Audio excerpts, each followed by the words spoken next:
Welcome to Epic Ancient Mysteries, the channel where ancient mysteries come alive. Today, we're diving into 5 ancient mysteries that archaeologists can't explain, Part 2. Get ready to explore the secrets the past still refuses to give up. The Sumerian King List. Etched onto a weathered clay tablet over 4,000 years ago, the Sumerian King List is one of the strangest and most puzzling artifacts from ancient Mesopotamia. Written in cuneiform and discovered in what is now modern-day Iraq, it's not just a historical record, it's a document that blurs the line between myth and fact. The King List claims to chronicle the rulers of Sumer from the dawn of civilization, starting with monarchs who reigned for tens of thousands of years.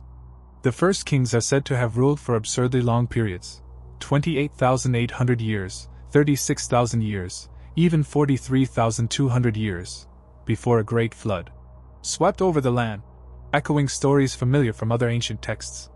After the flood, the list continues with kings who ruled for more realistic spans of time, gradually aligning with names confirmed by archaeological evidence.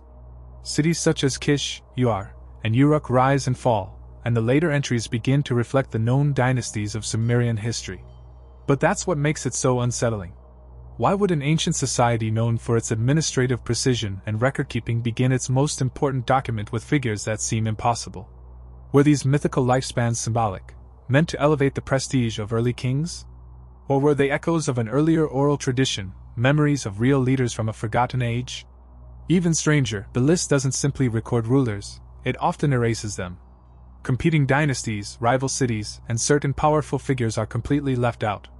It's a curated version of history, one that seems to serve a political or religious agenda. And yet, it remains one of the few continuous records of kingship from the ancient world. More than 15 copies of the King List have been found across Mesopotamia, all with slight variations. Some include different names. Some omit others. But the pattern is always the same: impossibly long reigns, followed by a flood, then a gradual return to human-scale history. Modern scholars continue to debate its purpose. Was it a theological text, showing the divine origins of kingship? A political tool to legitimize later rulers?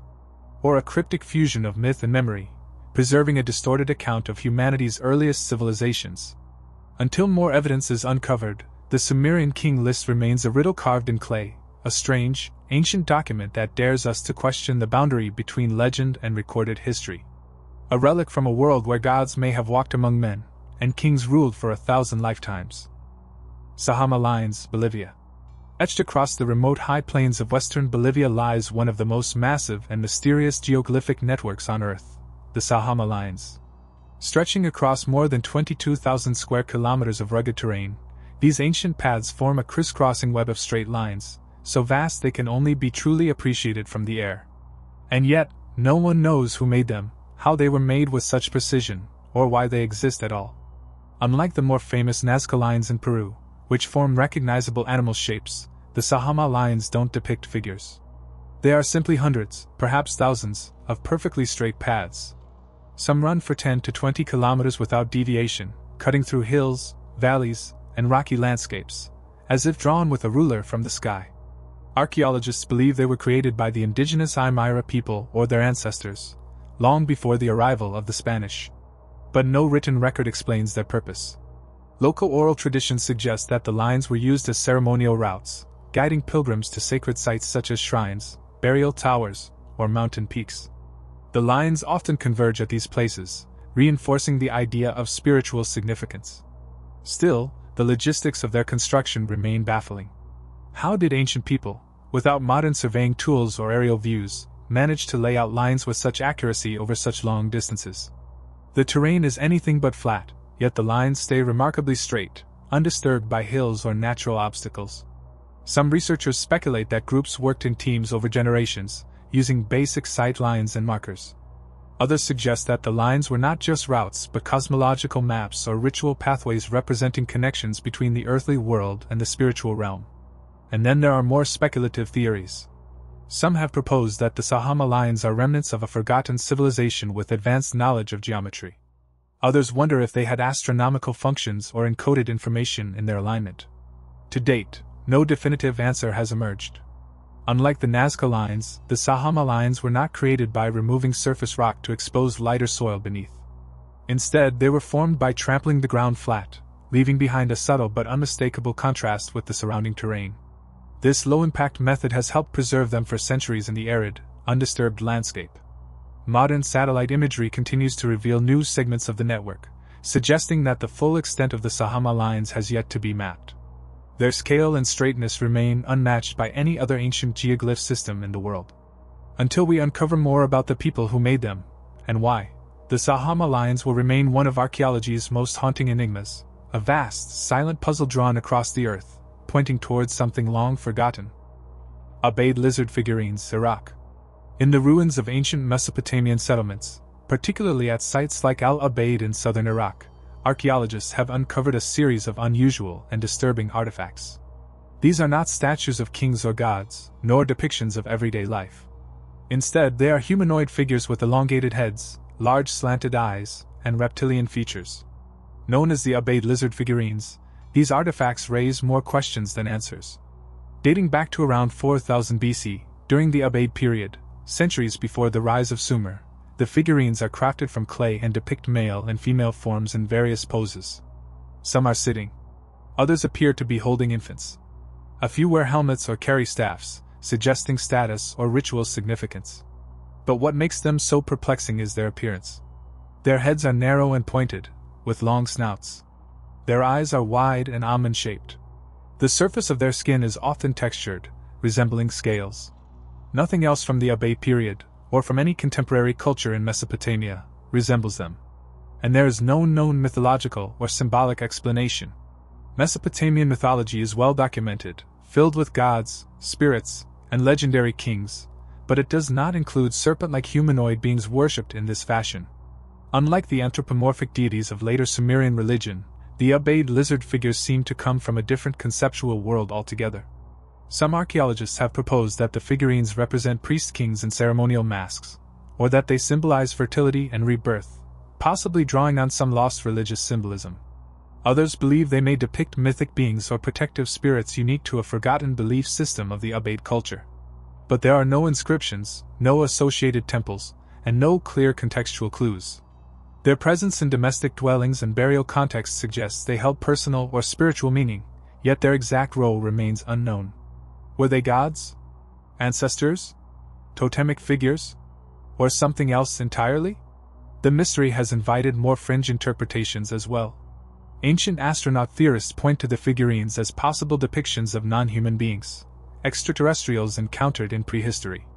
This theory, though not supported by mainstream archaeology, has contributed to the enduring fascination with the figurines, particularly because of their unique morphology and lack of cultural parallels. Regardless of interpretation, the Ubaid lizard figurines remain isolated in the archaeological record. No earlier or later Mesopotamian culture produced anything quite like them. They seem to emerge suddenly, and then disappear just as mysteriously, leaving behind no tradition, legend, or iconography to explain their significance. Until more evidence is found, whether texts, context, or parallels, the Ubaid lizard figurines will remain among the most enigmatic relics of the ancient Near East. Silent, reptilian, and entirely unexplained. Longyu Caves, China.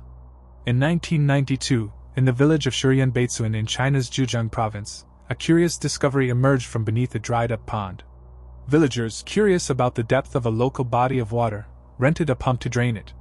What they found beneath stunned not only them, but eventually, archaeologists across the world. Beneath the water was a massive, hand-carved cave. And it wasn't alone. What began as a simple attempt to explore a village pond led to the uncovering of an enormous underground complex, now known as the Longyu Caves. To date, at least 24 such caves have been discovered, each one carved entirely by hand from solid sandstone. And the mystery? No one knows who built them, how they were constructed, or why. Each cave stretches over 30 meters deep, with ceilings supported by carved stone pillars and walls decorated with uniformly etched parallel chisel marks, meticulously consistent across every surface.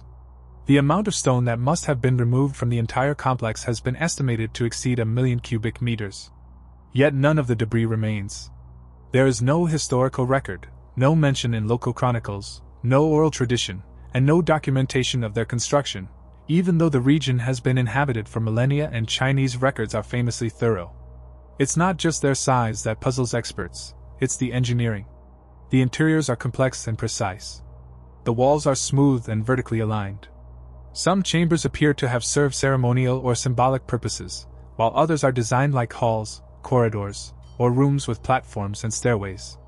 The sheer scale and perfection of the work would be impressive with modern machinery, yet no tool marks beyond simple chisels have been identified. Even more perplexing is the fact that the caves have remained structurally sound for over 2,000 years. Radiocarbon dating and analysis suggest they may date back to the Qin or Han dynasty, or even earlier, though the lack of artifacts makes exact dating difficult. Despite being submerged for centuries, the interiors show little damage or erosion, suggesting a design built to last. And still, not a single inscription, statue, or sign has been found that could explain their purpose. Were they secret temples? Quarries? Tombs? Underground shelters?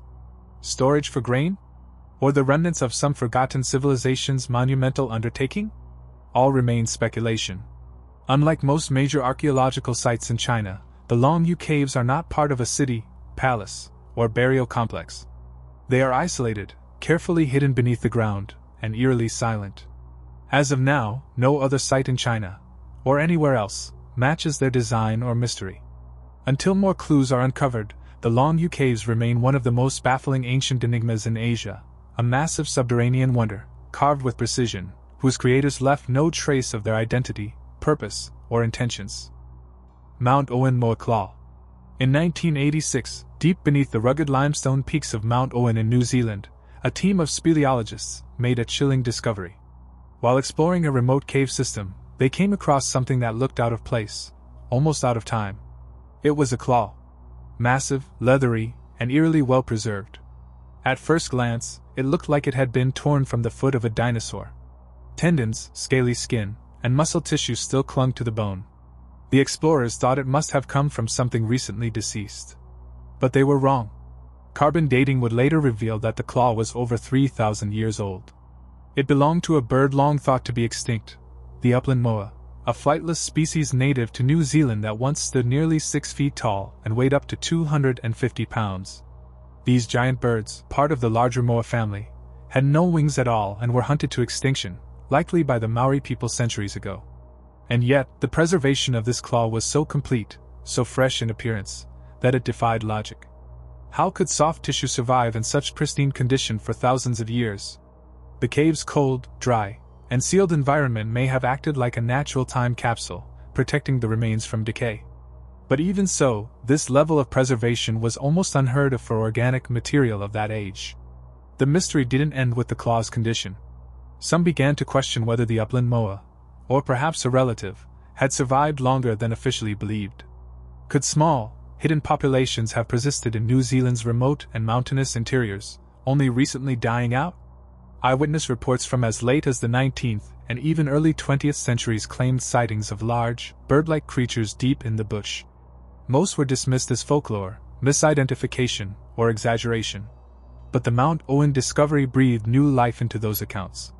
Despite extensive searches and no verified sightings, the idea that some form of moa may have clung to existence into the more recent past remains tantalizing to cryptozoologists and fringe theorists. To mainstream science, the mystery is more about the extraordinary preservation than survival. Still, the image of that claw, curled and ancient, seems to whisper otherwise. More than 3 decades later, the Mount Owen moa claw is displayed in a museum, its leathery skin still intact, its talons still curled, and its story still unfinished.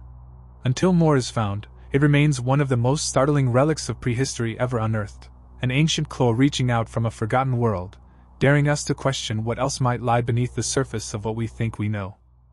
Each of these mysteries challenges what we think we know about ancient history.